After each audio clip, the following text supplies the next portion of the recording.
Sam za som thum pakuana olal pa nangin ngun takin mi en chuaka mi hreta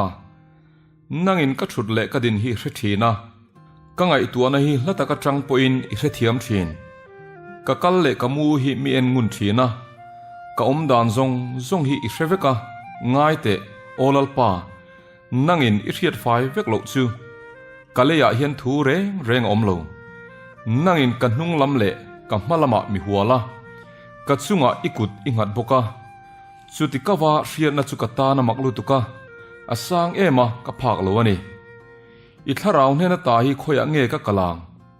I ma ta hi khoya nge ka tlan bowang wana han lo ni la chuta chuani si a se ola munna siamila ngai te chuta chuani bok si a zing khazarin tuifin riat top daya vaumila chuta po chuan ikutin mi hruayanga ikut dinglamin michel don si a thimin mikhu bo tlat se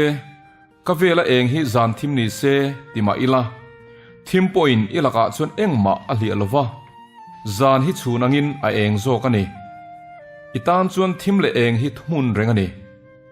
nangma ngein karil ru ineya kanu pum chunga mikhua I hnena lom thu ka hrilang che hlau takle mak taka siam kani si a I thil ti te hi mak tak ani a chu kanun na hian a hrechiang hle ani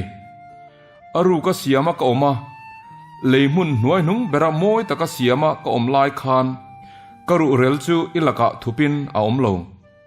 kari ruang la fam kim lo chu imitin amu a ile khabua chuan ka peng te zong hi ziak vek ani a ani te la siamin a zela a pakhat ma la ma in o pathian ingai tuana te chu katan avalu em a in fin khom chu avana sa em chiar donila atam lam chu tiaw vai vut ain atam zo kang kan men chuan inhena kal cheu thin ani o pathian misuak sual te chu I that nge don si a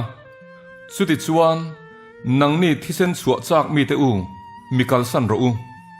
an ni chuan sual takin an soi chesi chia nangma do tu te chuan I hming chu an soi nom na thin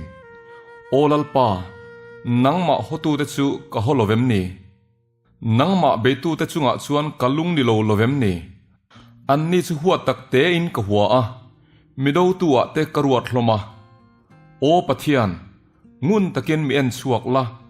ka thin lung hi hriang che mi fi ala ka ngai tu ana te hi hriang che tin keima hian sual na kong reng nge lo en la chatuan konga chuan mi hruayang che